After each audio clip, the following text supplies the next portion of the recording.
Assalamualaikum warahmatullahi wabarakatuh.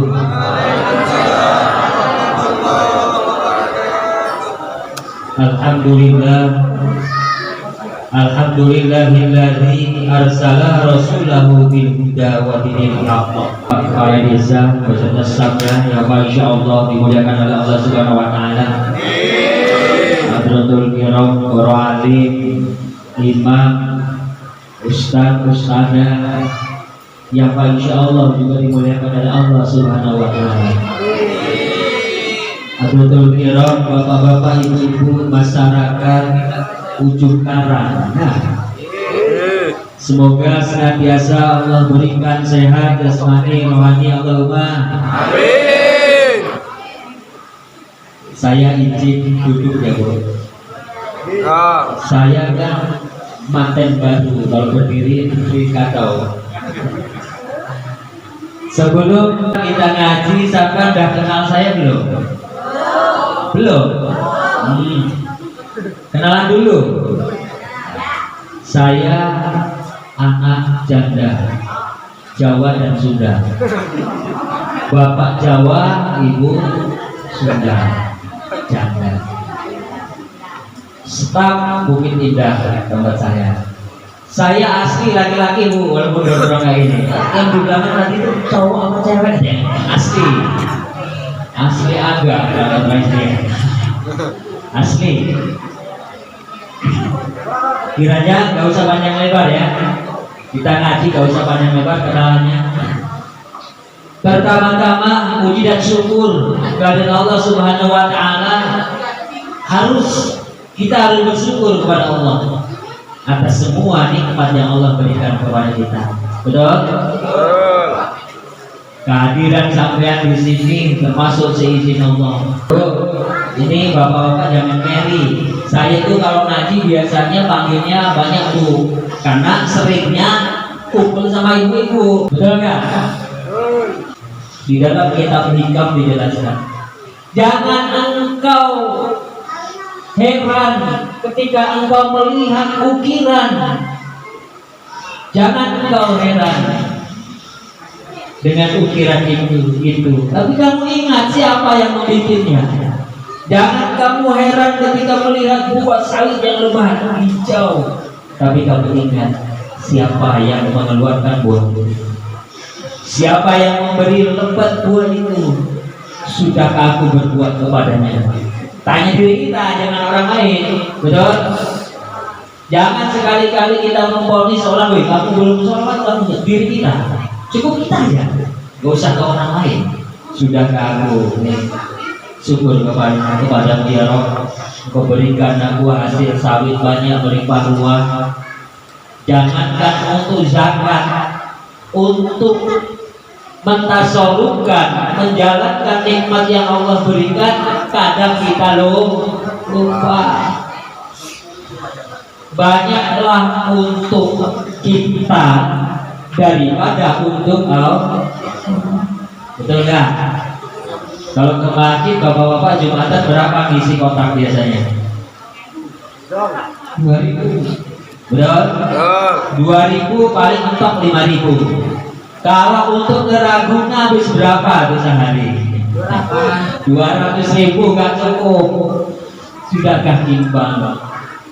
Sudahkah ini imbang ya Allah? Dengan mensyukuri nikmat-Mu dan kembalikan pada diri kita. Ketemu nanti kita tata diri kita. Yang kedua kali sholawat dari salam. Mari kita gak bosan-bosan bersolawat kepada Rasul. Jangan banyak tetoet-tetoet bahasanya. Saya ini orang Jawa, kalau ngomong nasional terus saya nanti keselio di bidangnya. Jadi jangan banyak persepsi aneh-aneh. Mana dalilnya sholawat? Tadi sudah dibacakan sama Pak Imam. Innallaha wa malaikatahu yusholluna 'alan nabi. Malaikat Allah bersolawat kepada Nabi kita. Lalu kita ini umat loh, biasa, manusia biasa loh. Malaikat itu levelnya lebih dari kita. Allah aja bersolawat kepada Rasul. Ada satu kisah di dalam kitab Durrah. Allah Subhanahu wa taala memberikan wahyu kepada Musa. Wahai Musa, maukah engkau aku berikan amalan atau maukah engkau terbebas dari petakannya hari kiamat? Nabi Musa, "Na'am ya Rabb." "Ya Rabb." "Ya Tuhan." "Apa itu?" "Bersolawatlah kepada Nabi Muhammad." Itu Nabi Musa. Nabi Musa sudah disuruh sholawat sama Nabi Muhammad, apalagi kita. Apalagi ada orang yang beranggapan maulid Nabi kita, sholawat kita kejauhan itu. Dia terlalu apa ya? PA menurut saya. Dia terlalu analis, dia kurang. Rasulullah setiap hari Senin puasa. Kenapa dia setiap hari Senin puasa? Pernahkah kita bertanya? Karena Rasulullah bersyukur atas kelahirannya di hari Senin. Dia berpuasa, syukur kepada Allah, aku dilahirkan hari Senin. Dia selalu berpuasa. Maka disunahkan puasa Senin. Nah, itu latar belakangnya. Rasul saja setiap minggu memperingati hari lahirnya. Lepas kita umat Nabi Muhammad ingin diakui jadi umatnya, nggak mau memperingati, selesai, betul nggak? Betul. Jadi perbanyak sholat, banyak kisah-kisah keutamaan sholawat. Di dalam kitab Durrah ada seorang mama datang kepada Syekh Sidli. "Ya Syekh, anakku sudah mati lama, aku pingin bertemu dengannya ya Syekh. Tolong beri aku amalan." Dikasih amalan sama Syekh Sidli. "Baca ini, nanti kamu akan bermimpi bertemu anakku." Ketika dia mengamalkan itu, bermimpi bertemu dengan anaknya. Anaknya disiksa di dalam kubur. Disiksa, nangis mama tadi. Cerita mama tadi sama saya sini, "Ya Syekh, alangkah sedihnya hatiku, anakku di sana disiksa." Saya sini pun menangis, terharu. Tapi pada satu ketika saya sini zarah pemakaman tersebut, dia lalu bermimpi bertemu dengan seorang perempuan yang cantik, elok, pakai baju mewah, begitu indah wajahnya berseri. Lalu bertanya, "Siapakah engkau?" "Ya Syekh, aku anak emak-emak yang datang ke kamu Syekh."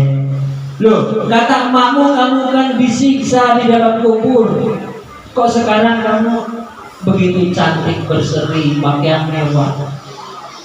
Perempuan tadi ngomong, "Ya Syekh, pada satu hari ada seseorang lewat di depan di atas kuburku Syekh. Lalu dia bersolawat kepada Muhammad, kepada Rasulullah, Allahumma sholli ala Muhammad. Dia peruntukkan pahala sholawat itu, dihadiahkan kepada semua yang ada di dalam kuburan ini. Dan kami semua dibebaskan dari kubur, dan kami semua diberikan fasilitas yang mewah oleh Allah, bersolawat di atas kubur." Sahabat punya saudara sudah meninggal, bapak, emak punya ibu, suka didatangi gak? Gak pernah, kali kalau datang kalau mau nikah anaknya, betul. Nah, kalau datang nanti bingung, Pak Ustadz mau baca apa, gitu kan? Pasti sahabat enggak. Melihat ke sejarah tadi, kita datang ke sana dengan membaca sholawat sampai ke sana. Gak usah sampai curhat, "Mak, doakan aku Mak biar rezeki ulang." Gak usah sampai doakan, "Ya Allah, semoga ibu bapakku yang di dalam kubur ini Engkau berikan tempat yang mewah, Engkau ampuni semua dosanya ya Allah." Sampai baca sholawat, "Aku hadiahkan sholawatku ini, aku hadiahkan yasinku ini, pahalanya untuk beliau ya Allah." Sampai. Gak usah pakai bahasa aneh-aneh, gak usah pakai sampai gaya acting kusuk-kusuk, kita baca aja. Gak usah pakai acting bakal pengenyan, gak usah, nanti yang datang setan. Betul? Itu gak musyrik, tapi kalau sampai ngomong nanti di dalam kubur ruh itu lebih dekat kepada Allah. Dia ruh emak sampai bapak sampai dalam kubur mengadu kepada Allah, ya Allah, anakku yang mendoakanku tadi, ya Allah, tersirat di wajahnya seperti dia punya masalah, ya Allah. Kayaknya suaminya selingkuh, ya Allah. Tolong ya Allah putuskan selingkuhnya. Ya, habis ziarah rampung bapaknya itu, jaga mudanya dibuang. Ya, itu enak sebenarnya. Itu kan kita pahami dengan keilmuan kita. Gak usah aneh-aneh, gak usah ketinggian. Itu fadilah sholawat. Perbanyak sholawat. Nabi Musa pun bersolawat. Perbanyak sholawat. Hadiah sholat bacaan sholawat dihadiahkan ke kubur pun, ke orang yang sudah meninggal pun bisa meringankan siksanya. Bagaimana kalau Al-Quran, bagaimana kalau Yasin, bagaimana kalau tasbih, semua kena. Lo kenapa Pak Ustaz ke kuburan kok bawa bunga dikasih air? Betul nggak? Betul. Suka sampai tanya di sini. Kenapa? Di dalam bunga itu ada malaikat-malaikat Allah yang bertasbih. Semua tumbuhan ini, daun itu semua ada. Di dalam bunga, karena dia ada tasbih, tasbihnya malaikat, dikasih air, bunga itu akan lebih lama lah. Lainnya itu lebih lama, jadi tahan. Itu ke situ lagi. Jadi nggak perlu kita bawakan bunga biar apa malampirnya datang, kan ngawur. Paham ya? Nah, ngaji. Ini saya ini nggak biasa ngaji kayak ustaz. Ini malam ini saya dituntut kayak Jainuddin Ender ini.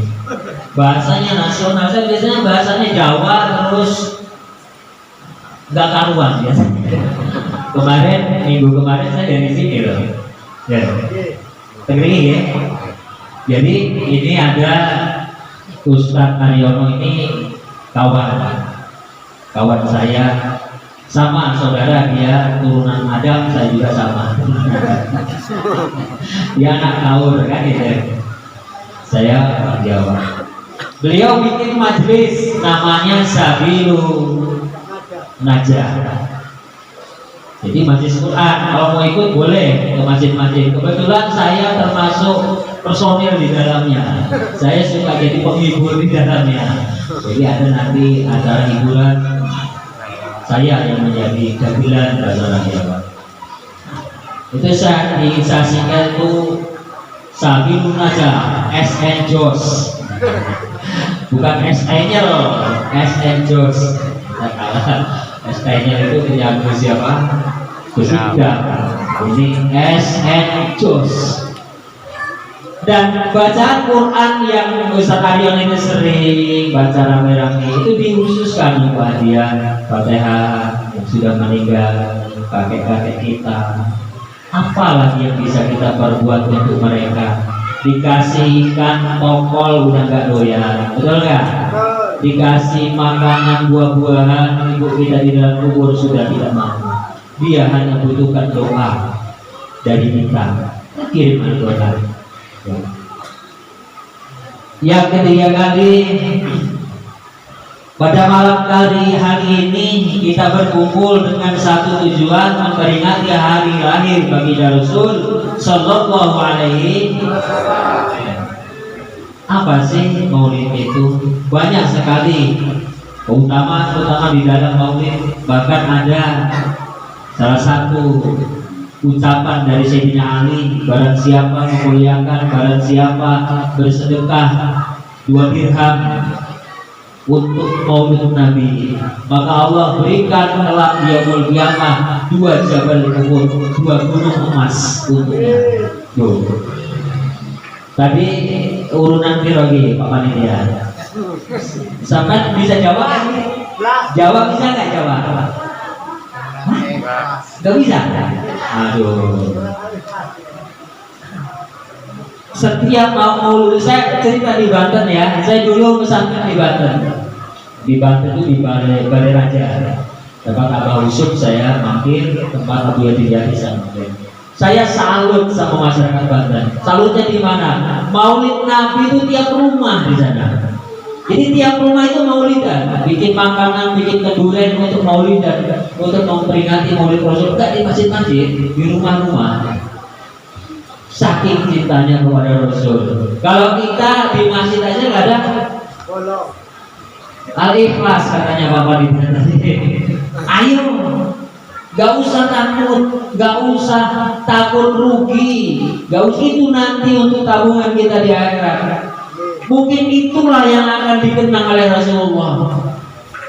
Karena ada satu hadis yang dikeluarkan oleh Siti Aisyah, barang siapa cinta kepada Allah, man yuhibbullah aksara min dzikrihi. Orang yang cinta kepada Allah itu akan lebih banyak mengingat Allah. Nah, kita analis diri kita, koreksi, kilas balik, flashback bahasa Inggrisnya. Sudahkah aku ini cinta kepada Allah? Sudahkah aku ini selalu mengingatnya? Kita analis diri kita, nggak usah diri orang lain, diri kita aja. Sudahkah? Ketemu nanti, oh ternyata punya banyak lupa. Padahal di situ wasamaratuhu, dan buahnya kamu ingat kepada Allah, Allah pun akan ingat kepadamu. Ketika sampai punya hajat, punya keperluan, dapat masalah, sampai mengadu kepada Allah, ya Allah, berdoa sampai. Tapi kalau sampai nggak pernah kenal, nggak pernah ingat kepada Allah, mungkinkah Allah akan ingat dan kenal kepada kita? Sudah balikan, betul nggak? Kata Allah nih, kamu senang lupa sama aku, giliran susah masih terus doa nangis, ngapa ditinggal istri, kan? Kata Allah, kamu nih susah ingat aku, senang kamu lupa. Kalau bisa jangan. Terus kalau kita sudah deket, udah gak usah sampai aneh-aneh, Pak. Gak usah banyak teori duniawi yang sampai pakai. Teori duniawi itu hanya pelantara. Usaha dunia kita ini cuma 25%. Yang 75% itu kuasa Allah. Kata Allah, yes malaikat, 5 ton kain sawit, 5 ton. Kata malaikat, kata Allah, jangan kasih banyak-banyak malaikat, kasih banyak-banyak, judinya getol nanti, kasih dikit. Jangan kasih banyak-banyak, apa yang benurnya, nanti dia cari bunur. Iya nggak? Kasih dikit aja, selesai. Kuncinya kan kalau betul kan? Barang siapa cinta kepada Allah, aksaru min dzikrihi wa samaratuhu, buahnya Allah pun akan ingat, akan cinta, akan penuh rahmat kepada kita. Dan barang siapa cinta kepada Nabi, aksaru min sholatihi, lebih banyak membaca sholawat di kebun sambil sholawat, Bang Ades di kantor sambil sholawat, Allahumma sholli ala Muhammad, bisa ke kebun, bisa sholawat itu dimanapun, sambil menanak nasi, sambil nyambel, sambil nyayur, bersolawat, udah isi hari-hari sampai untuk cinta sakro kepada Rasul. Aku merindukanmu ya Rasul, sambutkan. Nanti sampai diakui wasamaratuhu, dan buahnya adalah mendapatkan syafaat dari Rasul, akan bertemu. Kalau sampai nggak pernah sholawat, kira-kira ingat nggak Rasulullah SAW? Nggak ingat kan? Jadi inti dari Maulid, memperingati Maulid adalah menumbuhkan rasa cinta, bukti cinta kita kepada Rasul.